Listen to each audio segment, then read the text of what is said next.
اس لیے کہ مجھے بھی اپنے سامنے رکھے ہوئے کاغذ پر ایسی لکیریں بنانے کا شوق ابھر آیا تھا اور انہی لکیروں میں الجھ کر صبح ہو گئی۔ عاقف خدام بے اختیار مسکرا دیے، پھر بولے، یہی ذہنی ہم آہنگی کبھی کبھی مجھے سخت پریشان کر دیتی ہے، اور اس وقت جب تم اپنے وطن گئے تھے تو کئی بار میں نے بڑے دکھ بھرے انداز میں سوچا تھا کہ کیا ہمارے درمیان رفاقت ختم ہو گئی؟ کیا وہاں ملنے والی محبتوں میں کھو کر تم یورپ واپس آنا پسند کرو گے؟ کیا رفاقتیں ایسی ہی کہانیاں سناتی ہیں؟ بلکہ میں تو سمجھتا ہوں کہ کبھی کبھی ایسی رفاقتیں عجوبہ بن جاتی ہیں۔ بہرحال ان کا تعلق بھی دماغ اور انسانی وجود میں پوشیدہ بہت سے خزانوں سے ہوگا۔ اور میرے ذہن میں ایک تصور آیا ہے، پہلے اسے عرض کروں؟ میں نے کہا، کہیں ایسا نہ ہو کہ آپ اس کا اظہار کریں اور مجھے خاموش رہنا پڑے۔ عاقف خدام نے مسکرا کر کہا، لیکن اس اظہار سے پہلے اگر ہم کیتلی کے اندر پڑے ہوئے چائے کے پانی کو چائے کی پیالیوں میں ظاہر کر دیں تو کیا زیادہ موزوں نہیں ہوگا؟ یہ عمل میں کرتا ہوں، میں نے کہا، اور چائے کا ایک کپ استاد محترم کے سامنے کیا، دوسرا خود لے کر بیٹھ گیا۔ پھر ہم چائے کے چھوٹے چھوٹے گھونٹ لے کر آنکھوں ہی آنکھوں میں ایک دوسرے سے تبادلہ خیال کرتے رہے، اور اس وقت تک کوئی کچھ نہ بولا جب تک چائے کا آخری گھونٹ ہمارے معدے میں منتقل نہ ہو گیا۔ عاقف خدام نے کہا، ہاں اب کہو تم نے رات بھر کی سوچ سے کیا نتیجہ اخذ کیا؟ استاد محترم، دنیا کی قدیم زبانی نوادرات پر ریسرچ، سائنس کے مختلف پہلوؤں پر ذاتی رائے اور تجرباتی زندگی، اور جو کچھ حاصل کیا گیا اسے کتاب میں درج کیا گیا، لیکن ابھی کتاب کے چند ہی اوراق پر ہو سکے ہیں۔ کیا اس مختصر زندگی میں تجربات کی یہ کتاب مکمل ہو سکے گی؟ ہم غور و فکر میں ڈوب گئے۔ اب میرے ذہن سے ہر تصور دور ہو چکا تھا جو مجھے غم کا شکار کر سکتا، اور یہ قوت میرے اندر تھی۔ شاید ابتدا ہی سے جب احمد اسدی نے مجھے یہ احساس دلایا تھا کہ محبتوں کا میری زندگی میں کوئی دخل نہیں، میں بہت دیر تک سوچ میں ڈوبا رہا، اور میں چاہتا تھا کہ عاقف خدام کو بھی میں نے اپنی راہ پر لگا دیا ہے۔ وہ بار بار پرخیال انداز میں مسکرانے لگتا۔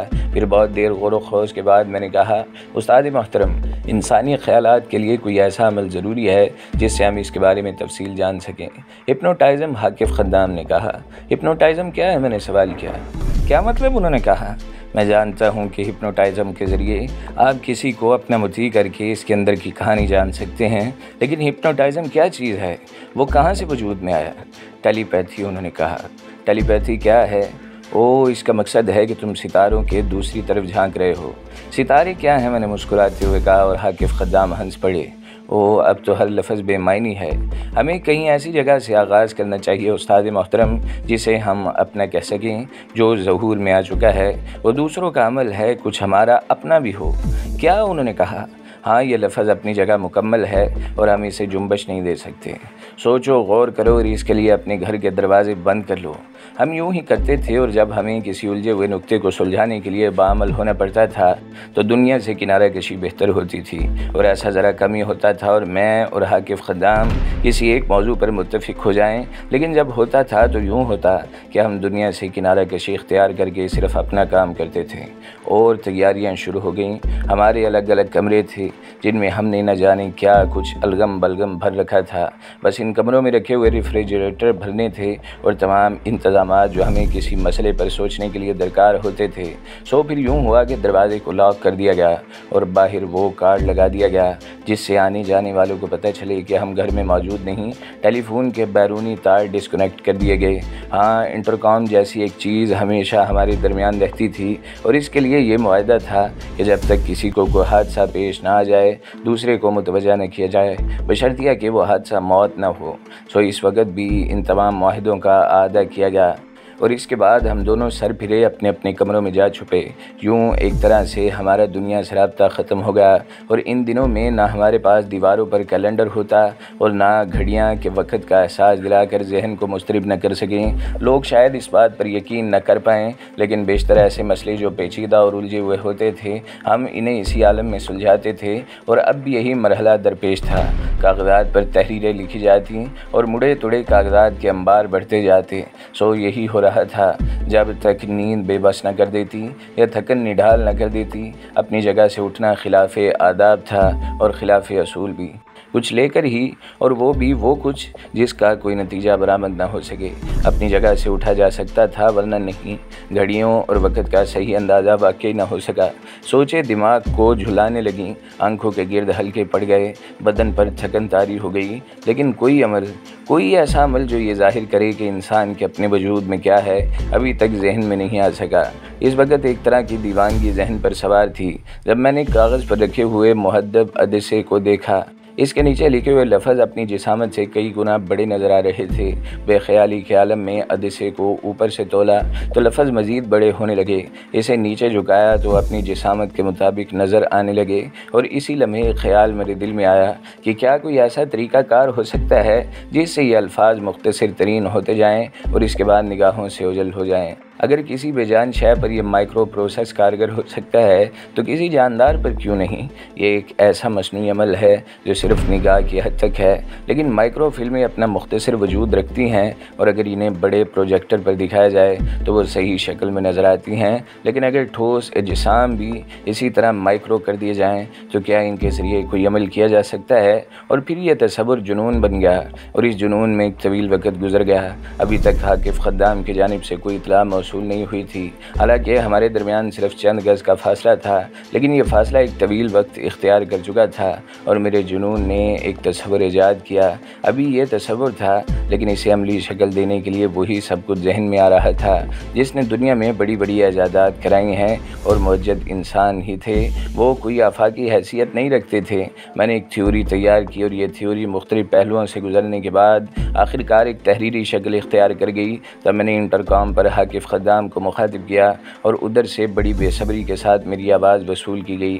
آپ خیریت سے ہیں استاد محترم؟ میں نے کہا ہاں، اور شدید تھکن کا شکار ہوں، کیونکہ ابھی تک مختلف موضوعات پر سوچتے سوچتے کوئی مؤثر بات ذہن میں نہیں آ سکی، لیکن چونکہ تم نے مجھے مخاطب کیا ہے اس لیے میں بے چین ہوں کہ جلد آؤ اور مجھ سے ملو اور بتاؤ وہ کون سا تصور ہے جس نے تمہیں مخاطب کرنے پر مجبور کر دیا ہے۔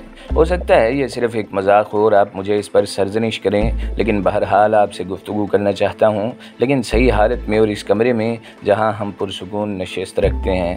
میں اب سے 20 منٹ بعد تک پہنچ رہا ہوں۔ ٹھیک ہے، میں نے کہا، اور اس کے بعد میں نے انٹرکام بند کر کے واش روم کی جانب کا رخ کیا، جہاں چہرے سے وہ داڑھی صاف کر دی جو اس دوران نکل آئی تھی۔ لباس بھی دوسرا پہن لیا تھا، کیونکہ میرے بدن پر موجود لباس سے تعفن کے بھپکے اٹھ رہے تھے۔ البتہ جب حاکف خدام کے پاس کمرے میں پہنچا تو ہم دونوں ہی شکل و صورت سے حشاش بشاش نظر آ رہے تھے۔ ہم اس طرح ایک دوسرے سے ملے جیسے برسوں کے بچھڑے ملتے ہیں۔ تمہاری صحت خراب ہو گئی ہے، حاکف خدام نے تشویش سے مجھے دیکھتے ہوئے کہا۔ نہیں، یہ مختصر خوراک اور بے آرامی اور بے اعتدالی کا نتیجہ ہے، ورنہ میں ٹھیک ہوں۔ میں نے کہا تم نے ضرور کوئی مؤثر بات سوچی ہے؟ انہوں نے کہا جب تک آپ کی طرف سے اس کی تصدیق نہ ہو میں اسے مؤثر نہیں کہہ سکتا۔ میں ابھی تک کوئی بہتر بات نہیں سوچ سکا، تاہم مجھے بتاؤ تم نے کیا حل نکالا ہے؟ حاکف خدام نے کہا، اور میں انہیں اپنا موقف بتانے کے لیے موضوع الفاظ تلاش کرنے لگا۔ پھر میں نے کہا کیا ہم اس بات پر متفق ہو گئے ہیں استاد محترم کہ اس کائنات میں رشتوں کا وجود نہیں ہے؟ حاکف خدام نے ٹھوس لہجے میں کہا، اور میں سرد نظروں سے انہیں دیکھنے لگا۔ آپ اس بات سے اختلاف رکھتے ہیں؟ 100% اختلاف۔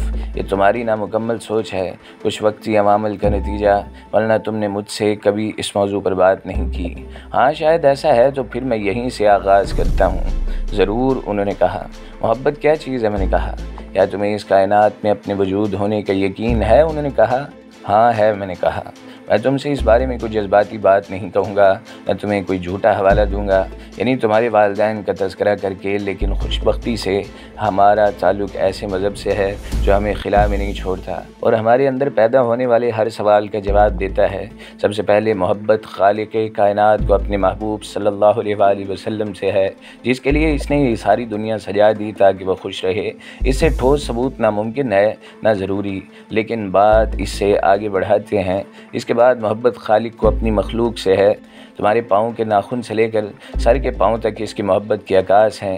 اس کے لیے تمہیں ہر ضرورت سے مرسا کر دیا ہے تاکہ تمہیں کوئی مشکل نہ رہے۔ اس کا مطلب ہے کہ محبت کا وجود ہے۔ آپ اس اساس کو بہت بلندیوں تک لے گئے ہیں استاد محترم، میں نے کہا۔ بلندیوں پر بسیرا کرو گے تو پستیوں کا ادراک ہوگا، پستیوں سے آغاز نہ کرو کہ پہنچ محدود رہے۔ میں انسانی رشتوں کی بات کر رہا تھا، میں نے کہا۔ سب موجود ہے کیونکہ یہ خالق نے مخلوق کو دیے ہیں۔ پھر زمرد جہاں بیگم کیا ہے؟ میں نے کہا۔